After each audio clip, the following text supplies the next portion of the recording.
तो अमेरिका और ईरान, उनके दरमियान कशीदगी अपने उरूज पर पहुंच चुकी है। सबके जहन में सवाल ये है कि क्या हम एक और जंग के दहाने पर खड़े हैं? आज हम इसी पर बात करेंगे। एक मुमकिन फ़ौजी हमले की हिकमत अमली क्या हो सकती है, उसके ख़तरात क्या हैं और इसके पीछे सियासी महरकात क्या छुपे हैं।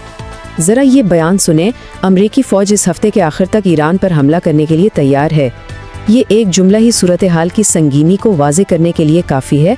यानी फ़ौजी तैयारी तो मुकम्मल है, लेकिन हतमी फ़ैसला वो अभी होना बाकी है। अच्छा, तो इस पूरी पेचीदा सूरत हाल को समझने के लिए हमने इसे 5 अहम हिस्सों में तकसीम किया है। हम शुरुआत करेंगे फ़ौजी तैयारियों से, फिर उस बुनियादी सवाल की तह तक जाएंगे कि आखिर ये सब हो क्यों रहा है। उसके बाद मुमकिन नताइज पर नज़र डालेंगे, एक बहुत ही दिलचस्प सिनेमैटिक नज़रिए का जायज़ा लेंगे और आखिर में देखेंगे कि इस सारे मामले में वक्त का उनसुर कितना अहम है। चलें, तो पहला नुक्ता हमले की तैयारी। इस वक्त खित्ते में हालात इंतहाई कशीदा हैं। अमेरिकी बहरी बेड़े अपनी पोजीशनें संभाल चुके हैं और फ़ौज हाई अलर्ट पर है, लेकिन वाशिंगटन से हमले का हतमी हुक्म अभी तक नहीं आया। और अगर हम दोनों तरफ की तैयारियों को देखें तो फ़र्क बिल्कुल वाज़ेह है। एक तरफ अमेरिका की बहुत बड़ी बहरी मौजूदगी है, वैसे ये एक बहुत महंगी तैनाती है, और दूसरी तरफ नई सैटेलाइट तस्वीर से ये जाहिर हो रहा है कि ईरान दिफाई पोजीशन ले रहा है। मतलब वो अपनी जौहरी तंसीबात को कंक्रीट और मिट्टी की मोटी तहों के नीचे छुपा रहा है। तो ठीक है, हमें ये तो मालूम है कि क्या हो रहा है, लेकिन असल सवाल, वो सवाल जो तमाम हिकमत अमली के माहिरीन पूछ रहे हैं, वो ये है कि क्यों? किसी भी मुमकिना अमरीकी कार्रवाई का असल सियासी मकसद आखिर है क्या? इसको समझने के लिए हमें एक पुराने फौजी मुफक्कर क्लॉज़ेविट्ज़ के नज़रिए को देखना होगा। उसका उसूल बहुत सादा था। जंग सियासत को दूसरे ज़राए से जारी रखने का नाम है। यानी हर गिराए जाने वाले बम और हर दागे जाने वाले मिसाइल का एक वाज़ेह सियासी मकसद होना चाहिए, वरना ये सब सिर्फ बेमाना तबाही है। तो अमेरिका के पास क्या ऑप्शंस हैं? माहिरीन के मुताबिक बुनियादी तौर पर 2 रास्ते हैं। पहला, एक महदूद हमला जिसका हदफ सिर्फ जौहरी तंसीबात हों। दूसरा रास्ता कहीं ज़्यादा ख़तरनाक है, ईरानी हुकूमत को ही कमज़ोर करने या बदलने की कोशिश करना, और इसके नताइज बहुत गैर मुतवक्को हो सकते हैं। ये वो जगह है जहां बात दिलचस्प हो जाती है।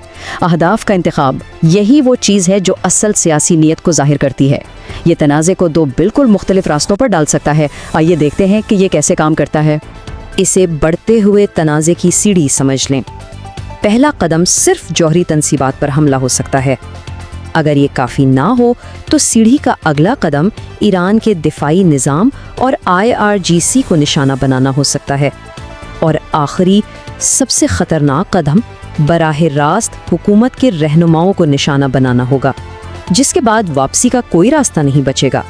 तो लुबे लुबाब ये है कि अहदाफ का पैमाना और उनकी नौयत ही इस बात का सबसे बड़ा इशारा होगी कि मकसद सिर्फ रोकथाम है या हुकूमत की तब्दीली। जिस लम्हे टॉम हॉक मिसाइल सियासी रहनुमाओं को निशाना बनाना शुरू कर देंगे, समझें कि पूरा खेल बदल चुका है। लेकिन क्या हो अगर ये फैसला खालिस फौजी हिकमत अमली पर मबनी हो ही ना? अब हम एक बिल्कुल मुख्तलिफ ज़ाविये पर नज़र डालते हैं जो कांग्रेसमैन जिम हाइम्स ने पेश किया है। ये नज़रिया फैसला साजी के पीछे की नफ्सियात को समझने की कोशिश करता है। ये बयान सुनिए, क्योंकि ये उनके इस्तिदलाल का मरकज़ है।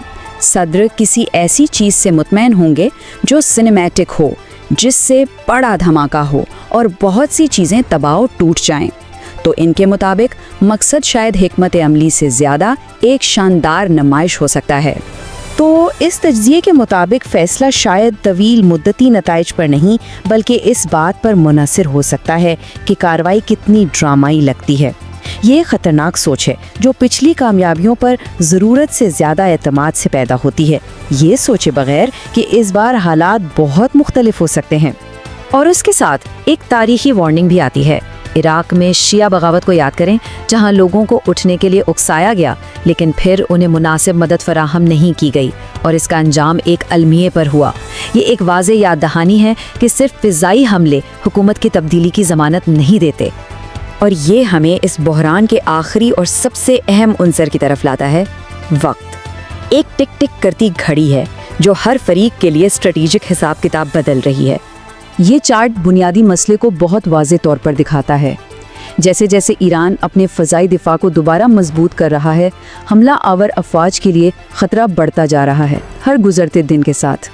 اس کا سیدھا سا مطلب یہ ہے کہ ماضی کے وہ خوش قسمت حملے جہاں کم جانی نقصان ہوا، شاید مستقبل میں نہ دہرائے جا سکیں۔ ہر گزرتے دن کے ساتھ ایک محفوظ اور کامیاب حملے کی کھڑکی چھوٹی ہوتی جا رہی ہے۔ اور یہ ہمیں ایک آخری اور سچ کہیں تو ایک پریشان کن سوال پر چھوڑ جاتا ہے۔ جب پالیسی سینیمیٹک ہونے کی خواہش سے چلائی جا رہی ہو تو حقیقی دنیا کے خطرات کا حساب کون لگا رہا ہے؟